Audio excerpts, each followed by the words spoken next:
Señor, acabamos de cantarte que doy gloria a ti. Y lo dijimos de una forma muy especial cuando cantábamos en lo que soy y en mi vivir. De manera que antes de hablar, antes de obrar, simplemente en lo que soy, en mis pensamientos, en mis intenciones, en mis motivaciones, yo quiero darte gloria a ti, Señor. Y luego cuando voy a vivir eso que siento, que pienso, que persigo en mi mente, yo quiero volverte a dar gloria a ti. De manera que nosotros en esta mañana queremos pedirte de manera corporativa, todos juntos, que tú puedas tomar la palabra de Dios, tú puedas hacer uso del Espíritu que mora en nosotros y entre nosotros, y tú puedas operar una obra personal para que eso que cantamos se haga realidad en cada uno de tus hijos. En mi vivir, en lo que soy, yo quiero dar gloria a ti, Señor. Y ahora entonces, a la hora de predicar, Padre, yo quiero en mi pensar y luego en mi obrar al predicar, que tú me ayudes a hacer una sola cosa: a glorificar al Señor de la cruz, que luego fue el Señor de la tumba vacía y que hoy es el Señor de mi vida. Y todo su pueblo dice amén, amén, amén. Podemos sentarnos. Amén. Bueno, en el día de hoy nosotros continuamos esta serie, ¿verdad? Que iniciamos varios meses atrás, varias semanas atrás, quizá 2 o 3 meses atrás, y que titulamos Él es el Cristo que predicamos. En el día de hoy nosotros vamos a estar dándole continuación a las series y vamos a predicar ya hacia el final de la serie. Creo que este es el mensaje número 11 de 13 que tenemos planificado exponer. Este mensaje es titulado Cristo crucificado como culpable y resucitado como Señor, y es la primera parte de 2 mensajes. Yo creo que sería prácticamente imposible predicar una serie acerca de Cristo sin verlo en la cruz, por así decirlo. Pero lo vamos a hacer de una manera un tanto distinta. Yo creo que este es el primer mensaje que no va a estar anclado en un pasaje del Nuevo Testamento, sino del Antiguo Testamento. Yo creo que algunos de ustedes pudieran estar pensando, si el Nuevo Testamento es el que narra la crucifixión de Cristo, ¿cómo vamos a estar hablando de dicha cruz a partir del Antiguo Testamento? Y sin embargo, yo quiero decirte que hay un texto en el Antiguo Testamento que probablemente tú has leído, porciones del texto lo has oído, que narra con mayor detalle que los 4 evangelios juntos la pasión, la agonía, el dolor de nuestro Señor Jesucristo en la cruz. Un texto inspirado 1000 años antes y que tiene mayores detalles que los evangelios del Nuevo Testamento acerca de lo que pasó allí. El Salmo 22 fue escrito por David y con toda probabilidad aludía a experiencias que el mismo David había tenido, probablemente en algunos momentos cuando él huía de Saúl. Sin embargo, los académicos están de acuerdo que las experiencias aquí narradas, la intensidad con la que estas verdades fueron escritas, no encuentran paralelo en la vida de David. De manera que cuando tú conoces el Antiguo Testamento y lees lo que aquí está, no hay duda que David estaba al mismo tiempo hablando de su vida y profetizando acerca de alguien que vendría después y de quien él no conocía detalles de lo que iba a ocurrir. Pero sin lugar a dudas, la angustia del Señor Jesucristo en la cruz está mucho mejor, mucho más explícita en este salmo que en cualquiera de los evangelios. De hecho, cuando David escribió el salmo, la crucifixión no se conocía.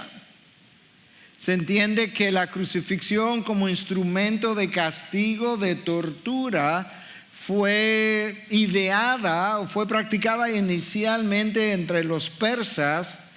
Eventualmente Alejandro Magno la introduce a Egipto y a Cartago, y los romanos la aprendieron de los cartaginenses y la perfeccionaron como instrumento de dolor, de vergüenza, de humillación.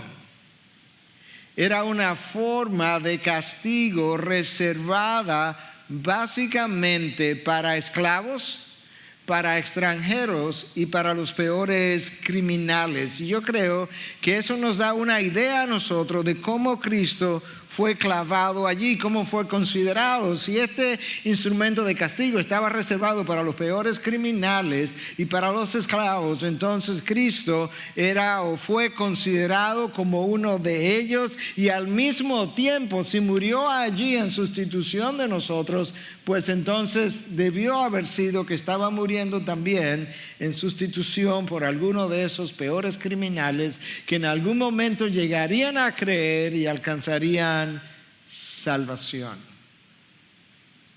Cuando tú consideras el trato que el Señor Jesucristo recibió, las palabras que oyó, como vamos a ir viendo, entonces desde el punto de vista de traer esto a nuestras vidas, nosotros pudiéramos tolerar, ser mucho más paciente y perdonar cualquier trato que cualquier persona nos pueda dar, porque a la verdad es que mi maestro recibió un trato mucho peor que el que cualquiera pudiera infligirme en cualquier momento de mi caminar.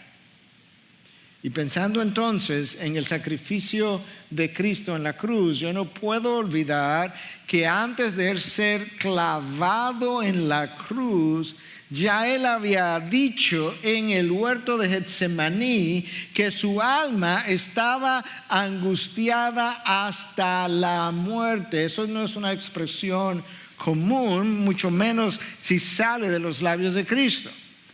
Y allí en Getsemaní ya él estaba sudando gotas de sangre, de manera que tú puedes anticipar la agonía de la cruz. Y en Getsemaní Cristo estaba angustiado hasta ese extremo.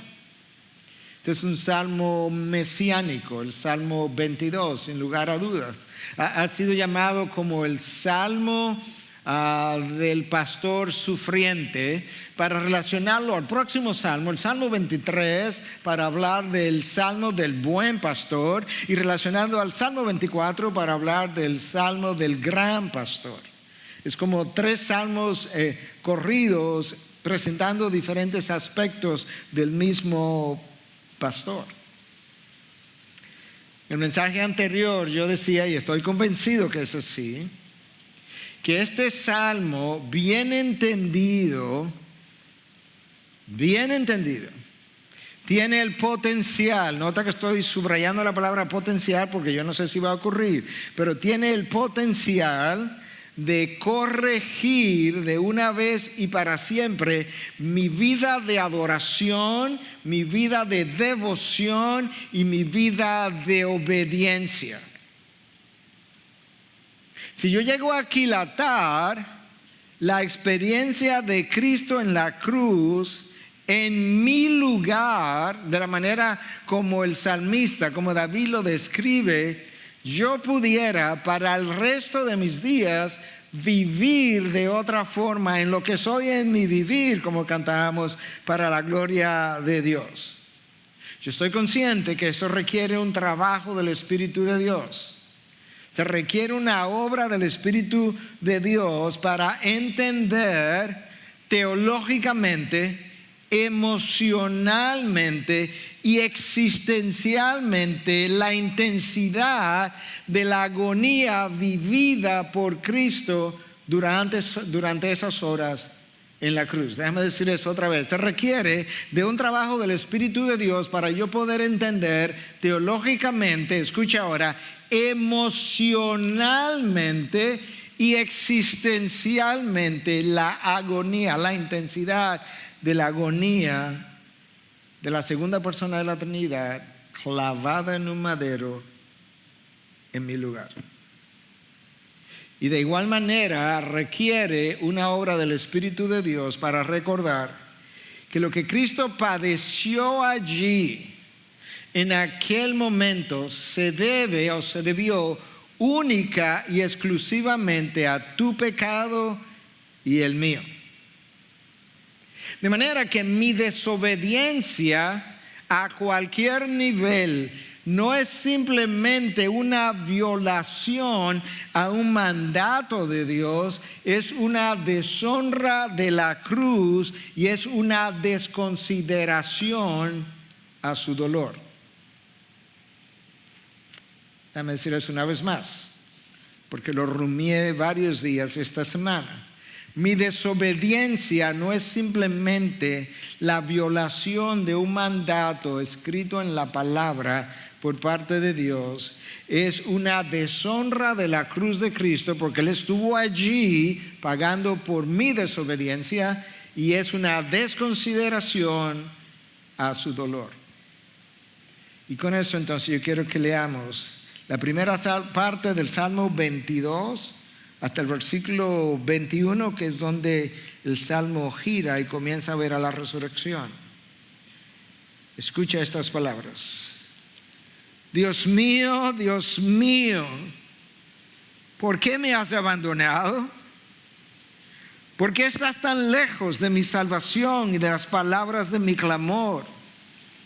Dios mío, de día clamo y no respondes, y de noche, pero no hay para mí reposo. Sin embargo, tú eres santo. Esa es la razón por la que estoy aquí en la cruz. Tú eres santo, que habitas entre las alabanzas de Israel.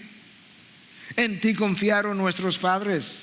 Confiaron y tú los libraste. A ti clamaron y fueron librados. En ti confiaron y no fueron decepcionados. Escucha, pero yo soy gusano y no hombre, oprobio de los hombres y despreciado del pueblo.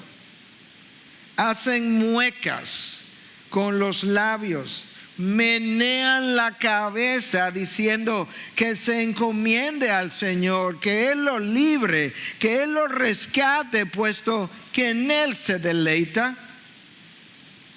Porque tú me sacaste del seno materno, me hiciste confiar estando a los pechos de mi madre. A ti fui entregado desde mi nacimiento, desde el vientre de mi madre. Tú eres mi Dios.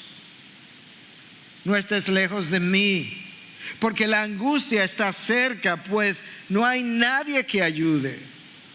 Muchos toros me han rodeado, toros fuertes de Basán me han cercado.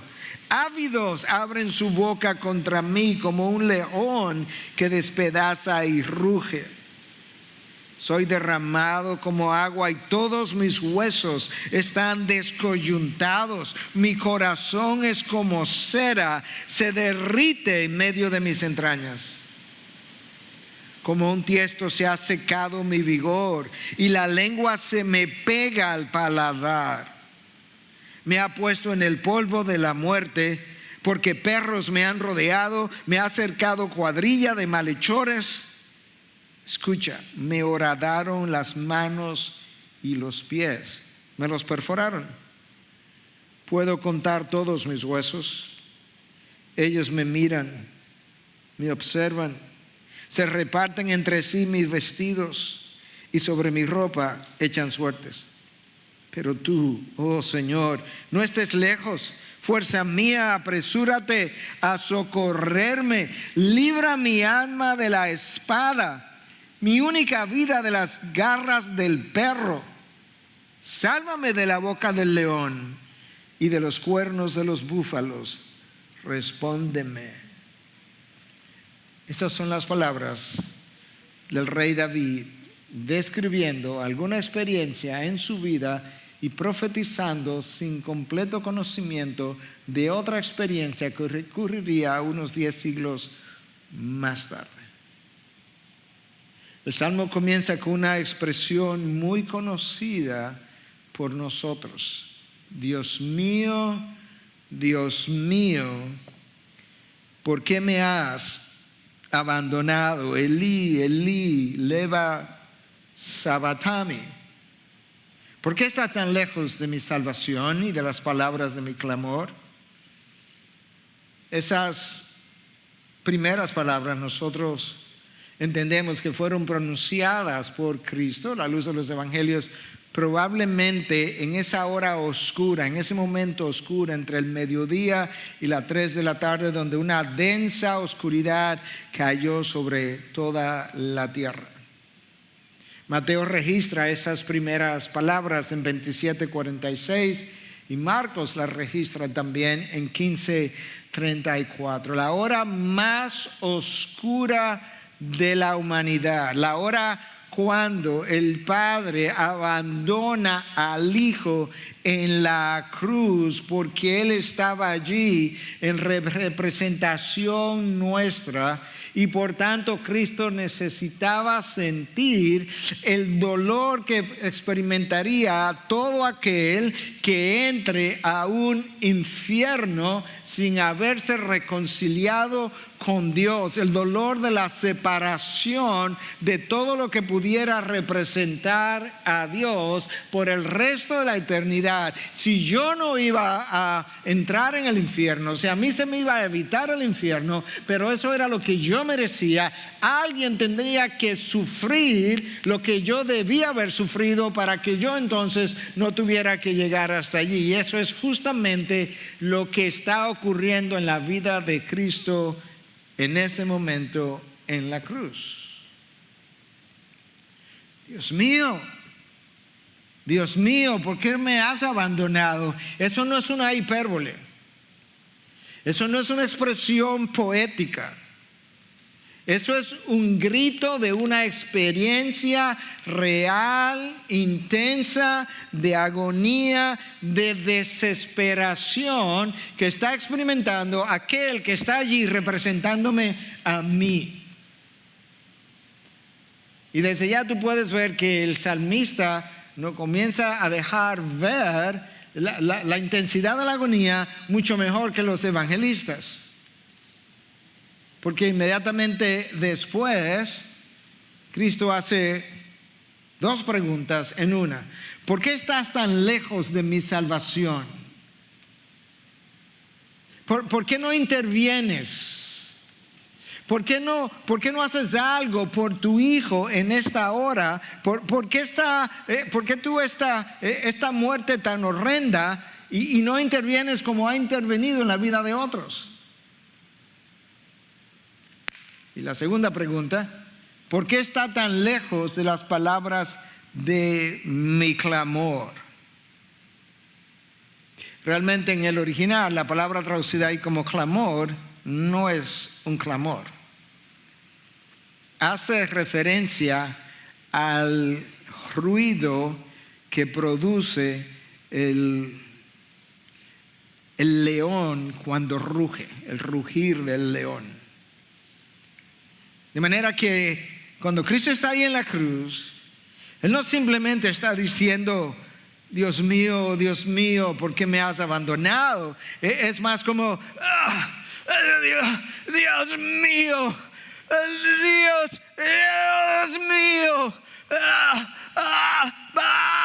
por qué me has abandonado?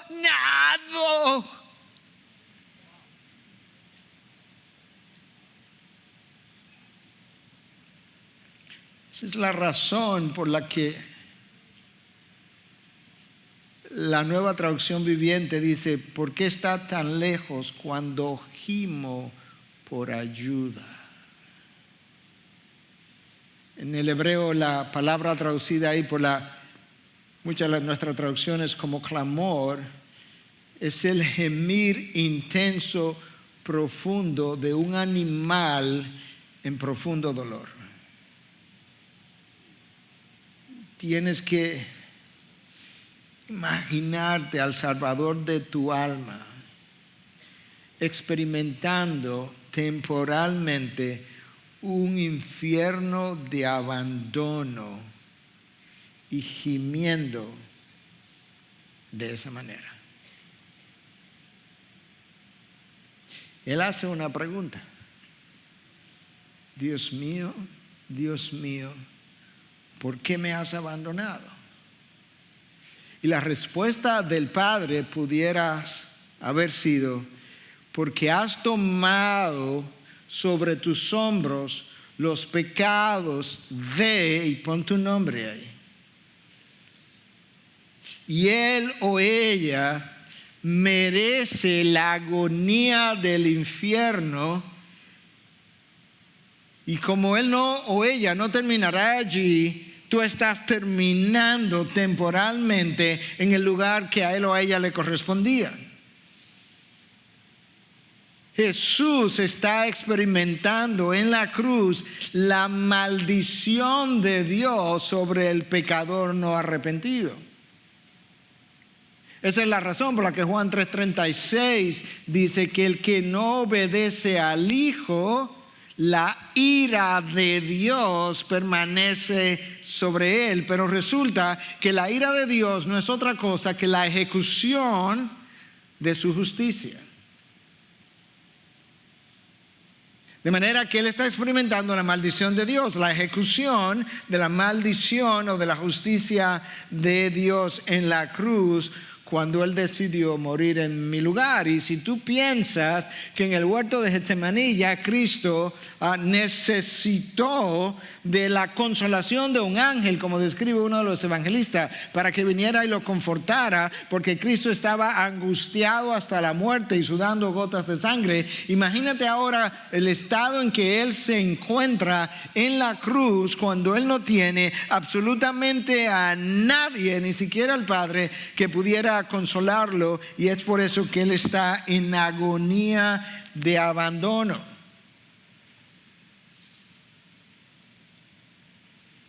David continúa y dice en el versículo 2: Dios mío, de día clamo y no respondes, y de noche, pero no hay para mí reposo.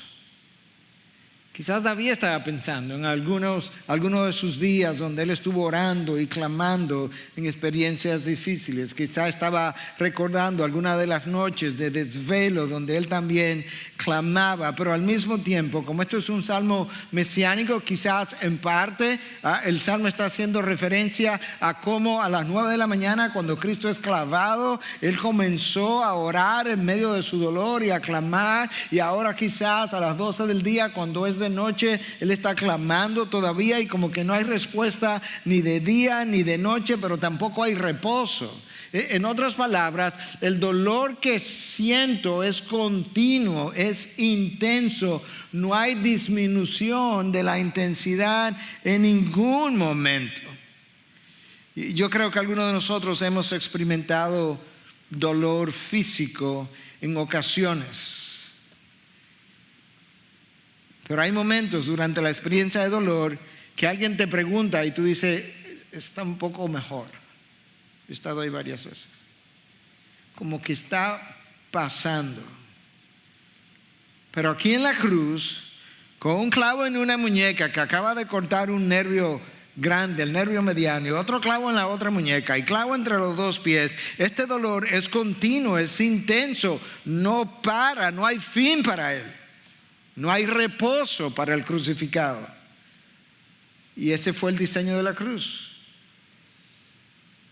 Ahora, Cristo está allí en cierta medida, está trayendo en la debilidad de la carne, porque Él no está allí crucificado como segunda persona de la Trinidad, Él está allí crucificado como hombre, mi representación. En la debilidad de la carne, Él está expresando como una pregunta, pero como una cierta queja. ¿Por qué me has abandonado? Sin embargo, como persona de la Trinidad, Él conoce otra realidad.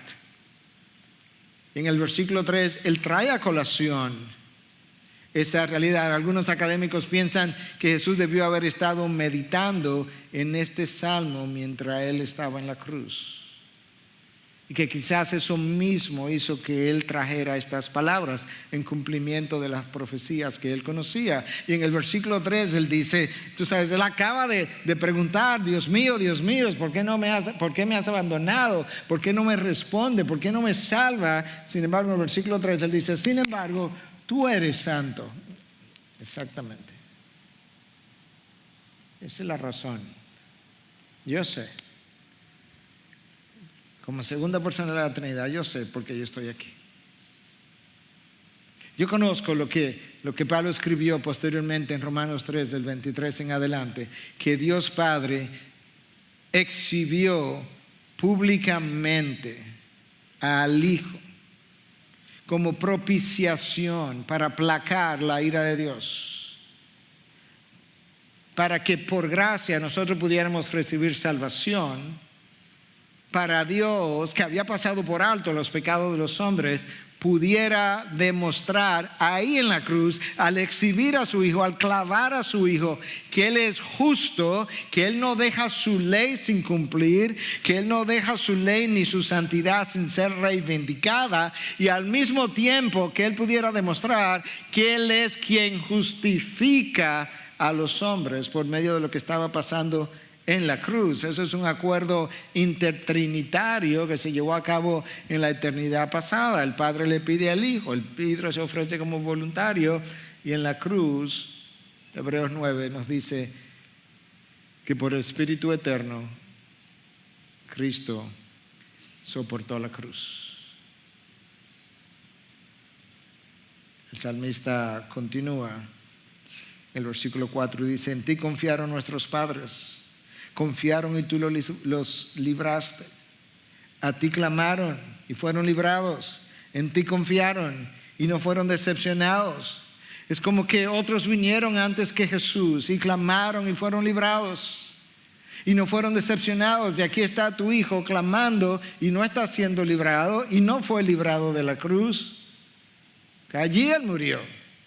Y es como que otros vinieron y no fueron decepcionados. Por aquí está el Hijo, pudiéramos decir, entre comillas, como siendo decepcionado, aunque Él conoce otra realidad.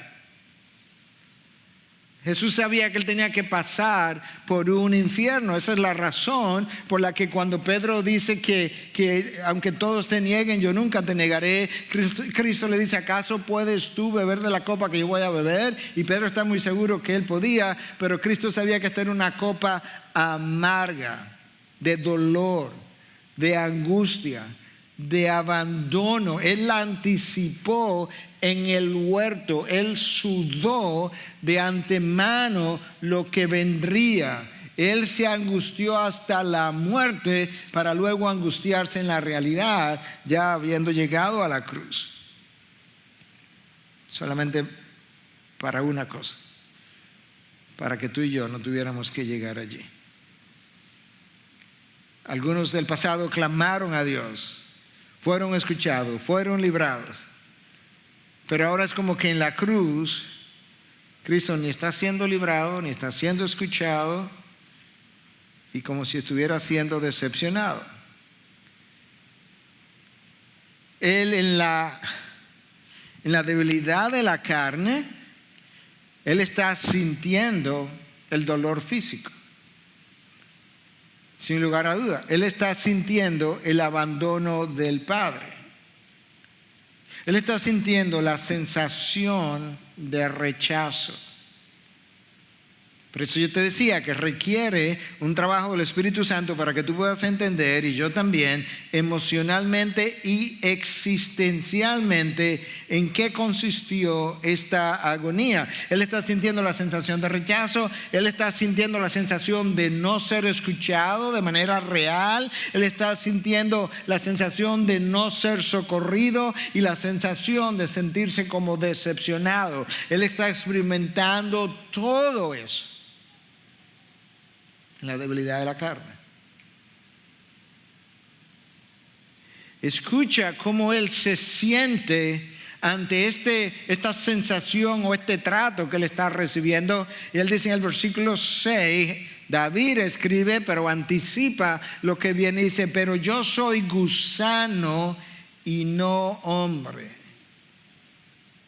Este es el trato de un gusano, oprobio de los hombres y despreciado del pueblo. Ahora, allí hay algo especial, porque los entendidos en el hebreo nos dicen que la palabra que allí aparece para gusano no es la palabra común y corriente para gusano, sino que es la palabra tolá, que pudiera traducirse al inglés como scarlet worm o gusano carmesí. Era una especie de gusano especial que la hembra, cuando iba a poner sus huevos, se adhería al tronco de un árbol y se adhería de una forma tan increíblemente estrecha que jamás podía ser despegada. Ella ponía sus huevos y ahora allí, cuando los gusanitos nacían, comenzaban a alimentarse de la madre hasta que ella moría para dar vida a sus hijos. Y cuando tú despegabas la tolá de allí, el gusano hembra, la madera quedaba teñida de rojo. Eso es exactamente lo que ocurrió cuando Cristo fue clavado a un madero. Él tiñó el madero de rojo y allí murió para dar vida a otros. Soy gusano. De hecho, el rojo carmesí en la antigüedad era obtenido aplastando a este gusano y entonces salía el tinte. Isaías 53:10 dice que fue la voluntad del Padre aplastar el Hijo, y cuando el Padre aplastó el Hijo en la cruz, sangre salió de él.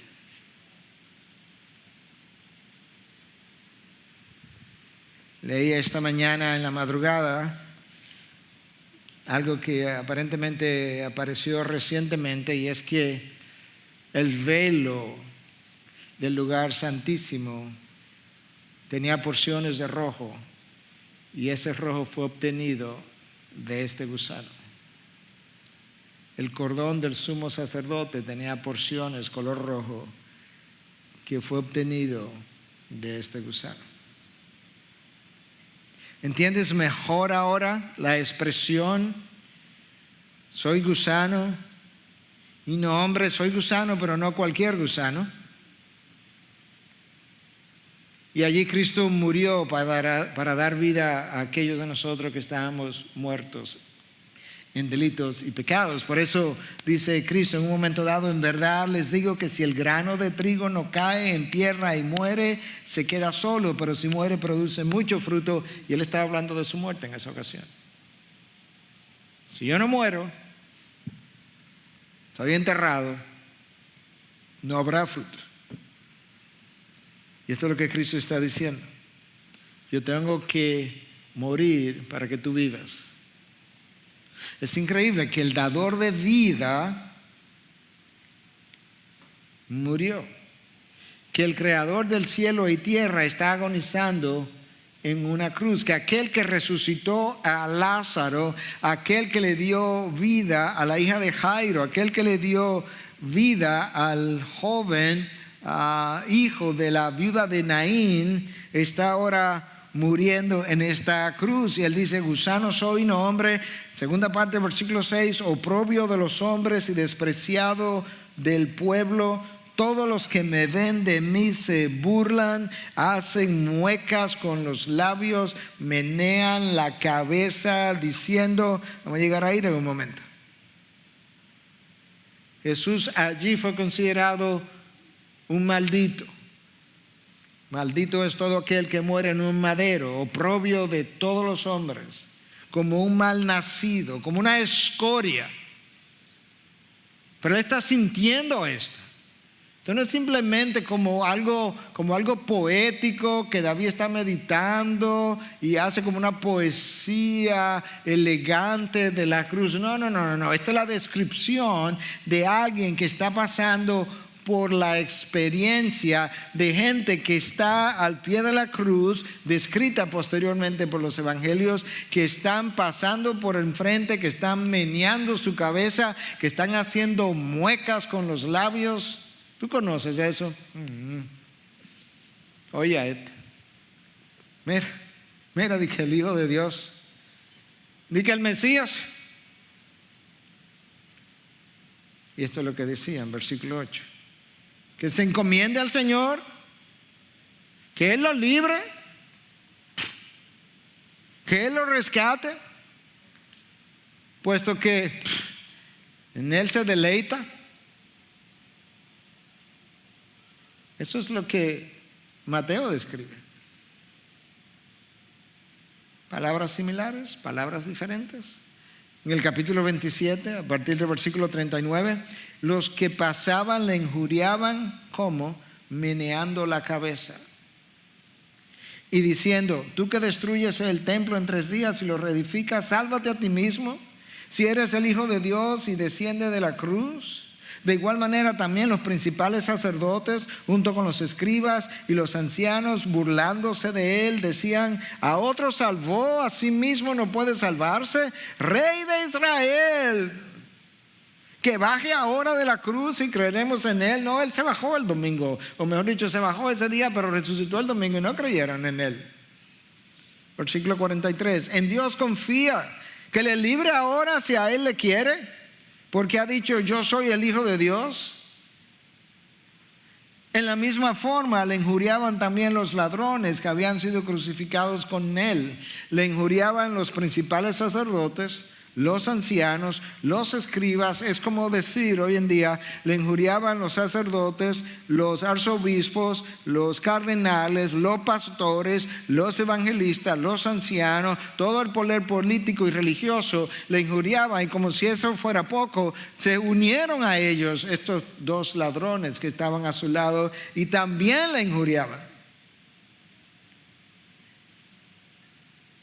A esta gente,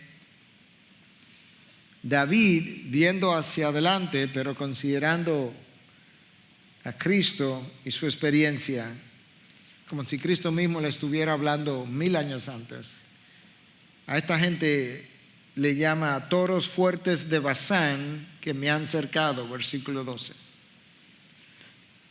León rapaz y rugiente, versículo 13. Perros, versículo 16. Cuando el Dios de toda misericordia y bondad se atreve a llamar a hombres perros, estos no eran perros mascotas, estos eran perros salvajes, toros fuertes, leones crujientes, tú sabes de qué clase de hombre le está hablando. Esos son los que están rodeando al Mesías, que están al pie de la cruz. Déjame leerte los versículos completos para que lo pueda entender mejor. Versículo 12: muchos toros me han rodeado, toros fuertes de Basán me han cercado. Ávidos abren su boca contra mí. Esta gente tenía deseo de decir lo que estaban diciendo. Como león rapaz y rugiente. 16, porque perros me han rodeado, me ha acercado cuadrilla de malhechores.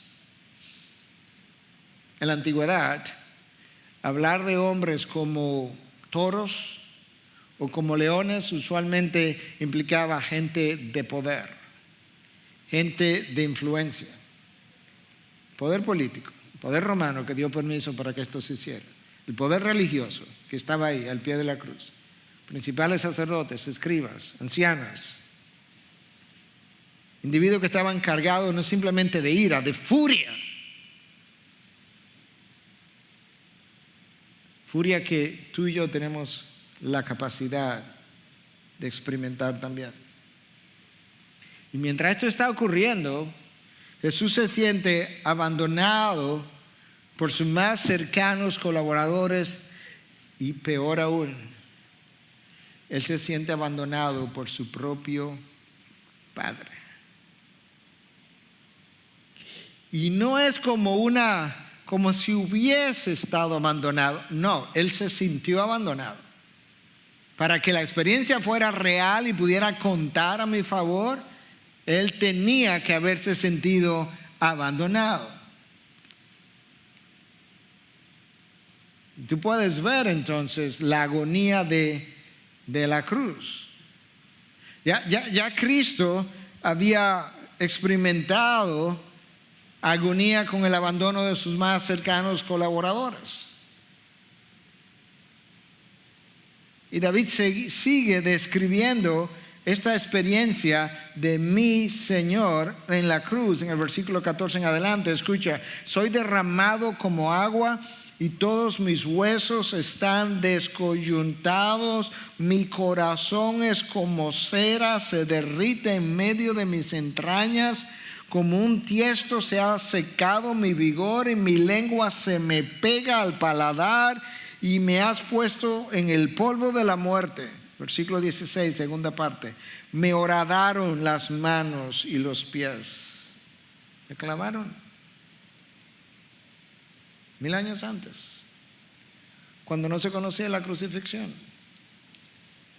Puedo contar todos mis huesos. Yo estoy desnudo.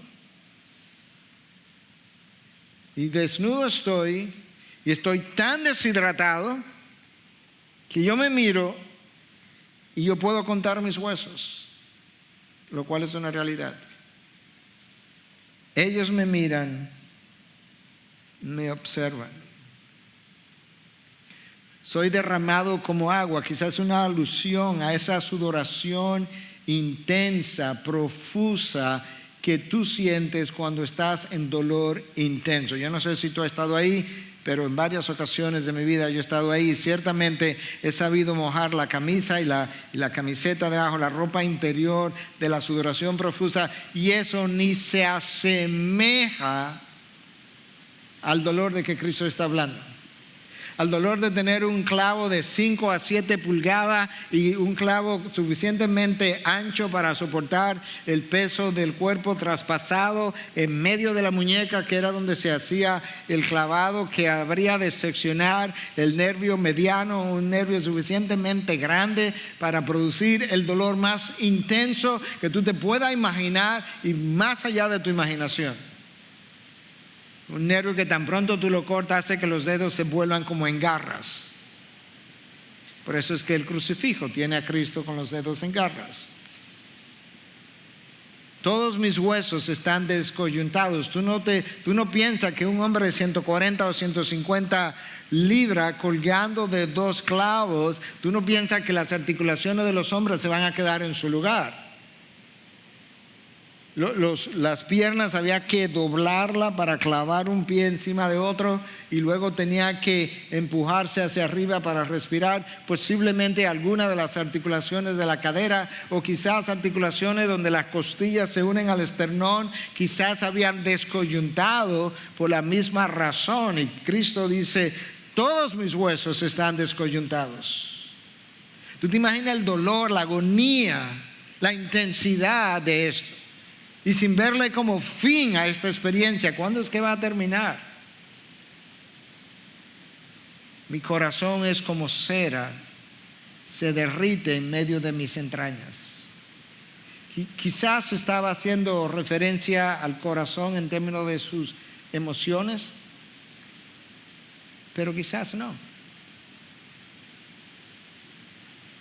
La razón por la que menciono esto es porque en un artículo escrito en el año 1986, estando nosotros todavía en Estados Unidos, escrito por un patólogo y un ministro de una de las denominaciones, creo que un ministro metodista, publicado en el órgano oficial de la Asociación Médica Americana, la revista JAMA, 1986, hablando de las implicaciones médicas de la crucifixión de Cristo, se menciona que bajo condiciones tan intensas de estrés y de dolor y de deshidratación, es posible experimentar arritmias cardíacas, es posible experimentar trombosis de los vasos, incluyendo la posibilidad de infartos masivos que pudieran llegar hasta la rotura de la pared lateral externa del ventrículo izquierdo.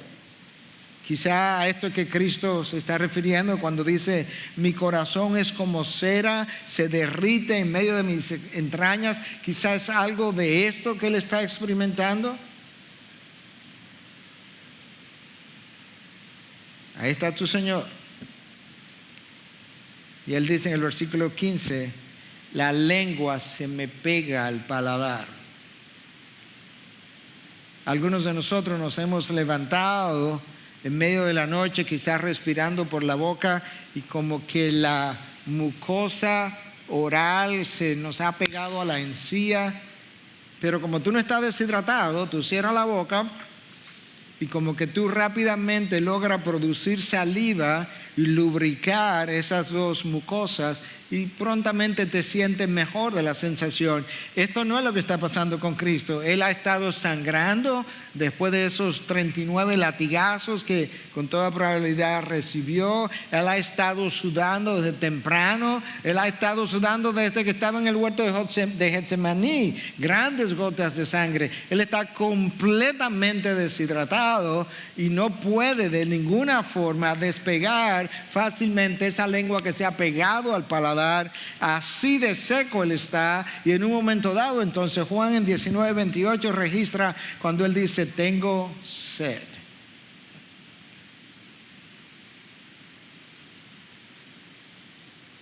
Pero como está siendo tratado como un vil criminal, no piensa que te vamos a dar agua. Si tú quieres, toma un trago de vinagre. El vinagre es una bebida sumamente ácida con un pH de 2.4. El pH de ácido de batería es un poquito menos de 1. Tú tienes una idea de lo que le dieron a tomar.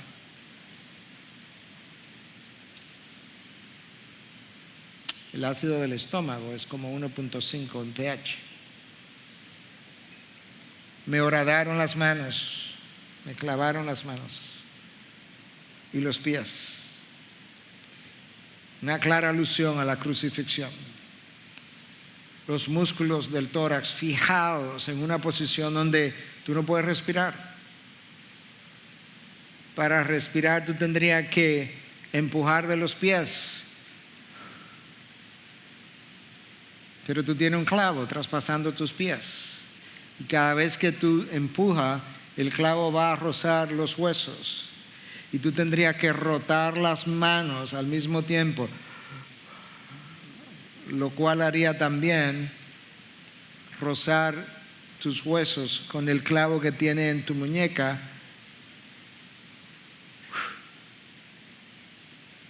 Esa es la agonía de Cristo, es el dolor real. Una razón: tu pecado. Mi pecado. Versículo 17: puedo contar mis huesos. Ellos me miran, me observan. La cruz fue diseñada para producir la máxima vergüenza, de manera que el crucificado se clavaba desnudo, quizás cubriendo un poquito los genitales. Y cuando tú estás deshidratado, Tú puedes ver una persona deshidratada y tú dices, pero ¿qué fue lo que le pasó? Toda la piel, los músculos están como hundidos. Tú puedes ver los pómulos, tú puedes ver el hueso frontal, tú puedes contar las costillas. Es algo increíble. Y Cristo dice en la cruz, yo me veo y puedo contar mis huesos. Primero, estoy desnudo. Y segundo, no tengo volumen que circule. Y ahí debajo, versículo 18, los toros de Basán, los leones rugientes y los perros, los malhechores, reparten mis vestidos entre sí y sobre mi ropa echan suertes. Eso lo dice el salmista 1000 años antes de que ocurriera, algo que Mateo registra en su evangelio en 27:35. Y la razón era que algunos historiadores dicen que la crucifixión en ocasiones se tornaba en entretenimiento.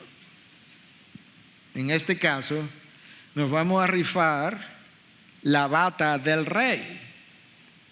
¿Quién quiere la bata? Y era como una burla. De manera que tú estás ahí en máximo dolor, tú tienes el poder de llamar a una legión de ángeles que te bajen de allí y termine con esto, y tú voluntariamente soportas el dolor, la burla y todo lo demás que está ocurriendo, con muecas, moviendo las cabezas. Wow. Y el texto, esta parte del texto cierra con un clamor a Dios de parte de alguien que está en profunda angustia, que se siente atacado por seres humanos que son comparados con perros, leones y búfalos. Y escucha cómo esta porción del Salmo cierra y dice: pero tú, oh Señor, no estés lejos.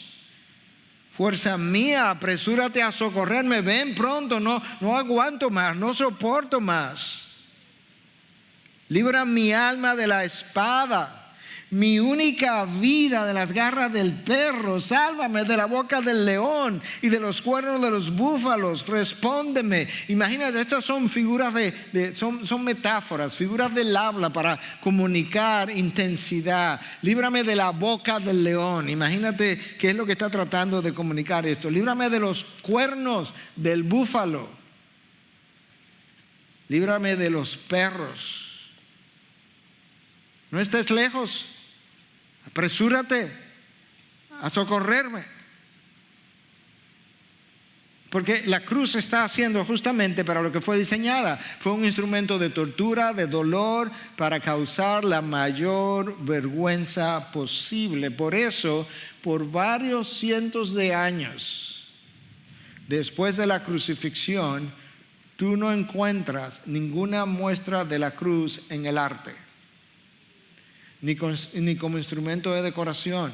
Nadie va a poner una cruz en despliegue, mucho menos como en una cadenita o en un collar, porque la cruz era un instrumento de maldición y de vergüenza. La idea de un Mesías crucificado era incomprensible, inimaginable, imposible. Por eso es que Isaías le llama piedra de tropiezo y roca de escándalo, 700 años antes. ¿Y quién pensaría que el Mesías que vendría sería tan manso y humilde? So meek and humble, dice la canción de Michael Card. Y alguien pudiera preguntar, pero es que no había otra forma en la mente de Dios Padre como Él pudiera habernos limpiado de pecado que no fuera la cruz. Anselmo respondió eso en el año 1000 de esta era. Anselmo, uno de los teólogos de esa época. Y la respuesta es no.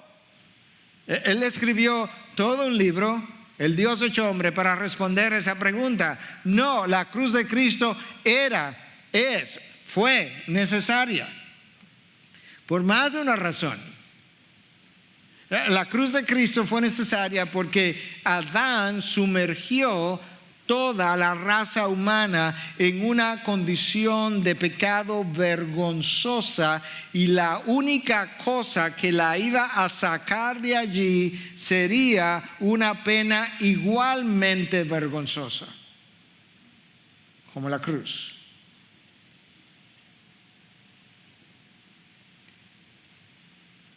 La pena es vergonzosa, pero la razón de la pena es el pecado. Y lo increíble, mientras yo rumiaba esta semana, es que nuestro pecado no nos avergüenza delante de Dios. Aquel que crucificó a su Hijo por mi pecado. Te voy a decir qué nos avergüenza: que el hombre se entere de mi pecado. Eso es lo que nos avergüenza.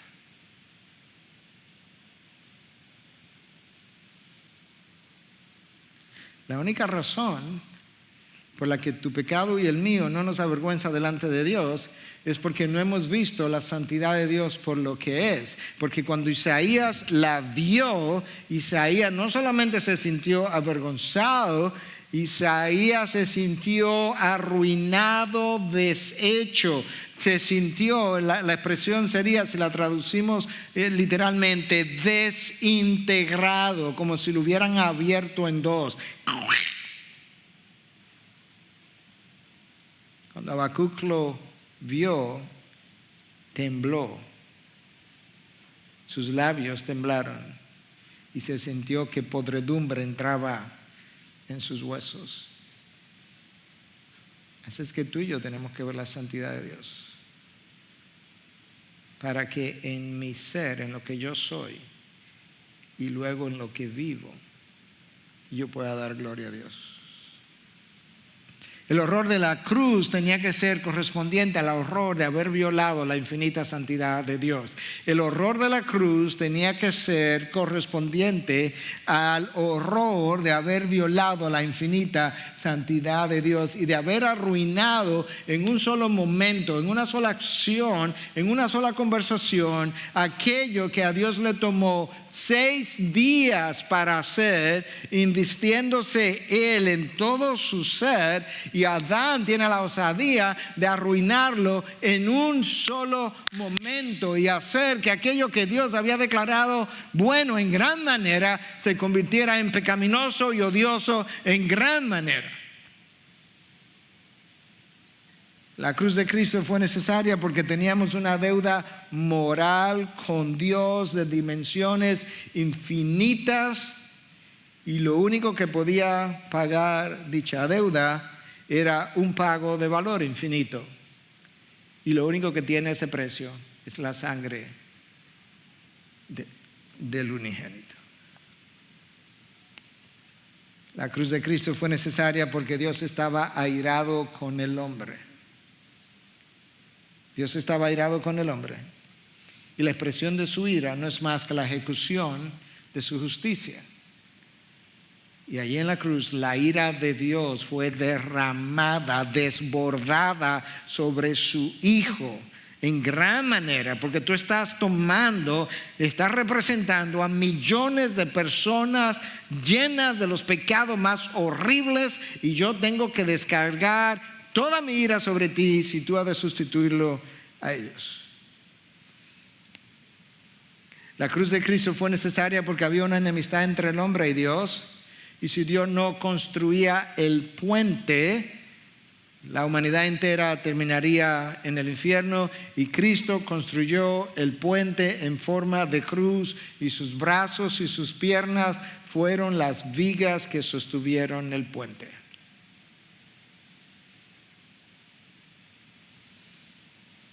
La cruz de Cristo fue necesaria para reflejar la enormidad de mi culpa. la profundidad de su dolor en la cruz. Déjame decir esto. La profundidad de su dolor en la cruz es la revelación de la profundidad de mi culpa y escucha, de mi depravación. La profundidad del dolor en la cruz es la revelación de la profundidad de mi culpa y de mi depravación. A nosotros no nos gusta vernos como depravados, pero nosotros hablamos teológicamente de la depravación total. La depravación total la sufren los hombres, mujeres, seres humanos. La cruz de Cristo fue necesaria porque solo la sangre de Cristo podía tocar el rojo de mi pecado y volverlo blanco como la nieve. Pero eso es como paradójico, que el rojo de la sangre toque el rojo de mi pecado y lo vuelva blanco como la nieve. No solamente suena paradójico, es paradójico, pero la realidad es que todo lo que tiene que ver con Cristo es paradójico. Un Mesías en una cruz, ya yo te me dije, es paradójico. Un rey en forma de siervo es paradójico. Un Dios, el único Dios hecho hombre, es paradójico. Una muerte que da vida es paradójico. Un amigo fiel traicionado por un amigo que compartió el pan en la cena, en la última cena, horas antes, que tomó el pan de sus propias manos, que tomó el bocado de sus propias manos, traicionado por él, es paradójico. Un amigo que muere por el amigo que lo negó 3 veces antes de ir a la cruz, horas después, es paradójico. Que Jesús me llame a morir para yo poder vivir, es paradójico. Que Jesús muera por mis pecados, que yo le entregue mi vida, que yo lo proclame como mi Salvador y mi Señor, y que después de entregarle mi vida, ese hombre sea capaz de cometer pecados peores a lo que él había cometido anterior a la entrega de su vida. Eso es extraordinariamente paradójico.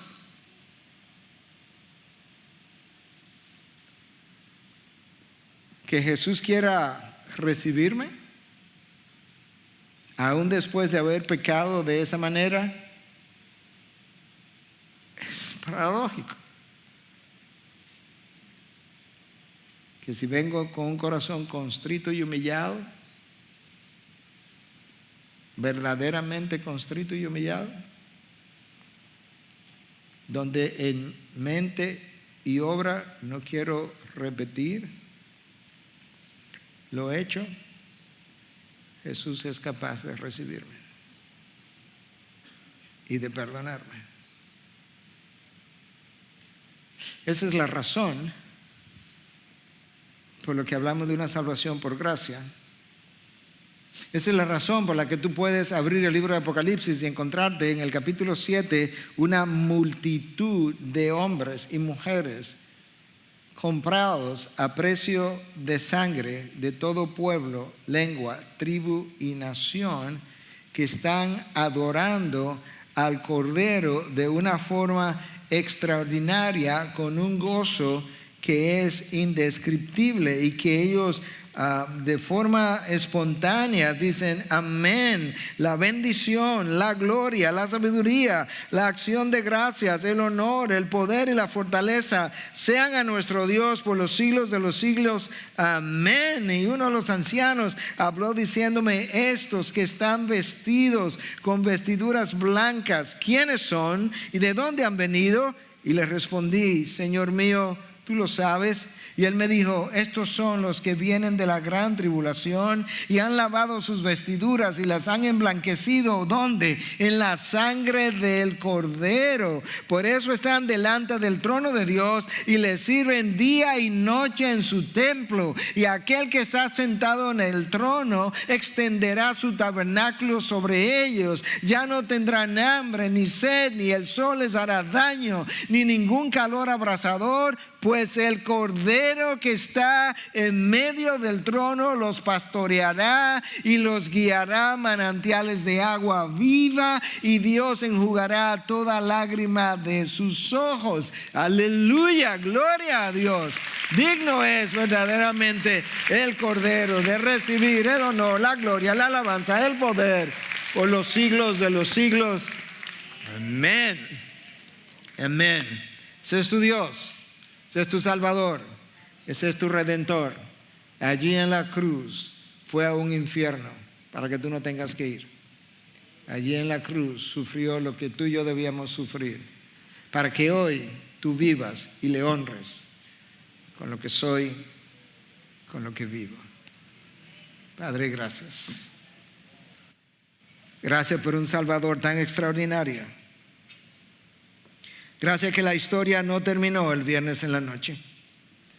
Gracias que el próximo domingo podemos hablar del domingo en la mañana, de la tumba vacía, del Cristo resucitado, de aquel que nos espera y aquel que abrió el camino. Gracias por mostrarme que mi depravación requirió su crucifixión. Gracias por mostrarme que su crucifixión hizo posible lo que nadie ni nada podía hacer posible, y es que yo, hijo de ira, pase a ser hijo de Dios. Gracias que el Espíritu Santo sostuvo a Cristo, y por el Espíritu eterno Él se ofreció allí en la cruz, y ese mismo Espíritu ha sido enviado a morar en mí para darme el poder para yo vivir la victoria sobre el pecado, tal como habla tu palabra en Romanos 8. Ayúdanos, Señor, por medio del Espíritu que habita en nosotros, el Espíritu de vida, como es llamado, que nos ayuda a vivir la realidad de la vida cristiana.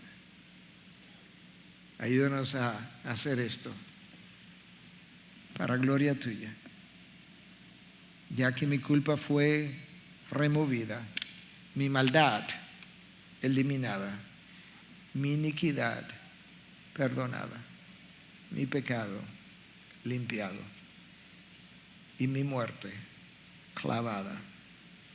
Y ahora yo vivo la vida que vivo, la vivo no yo, sino Cristo en mí. Su pueblo dice, amén, amén. Bendiciones.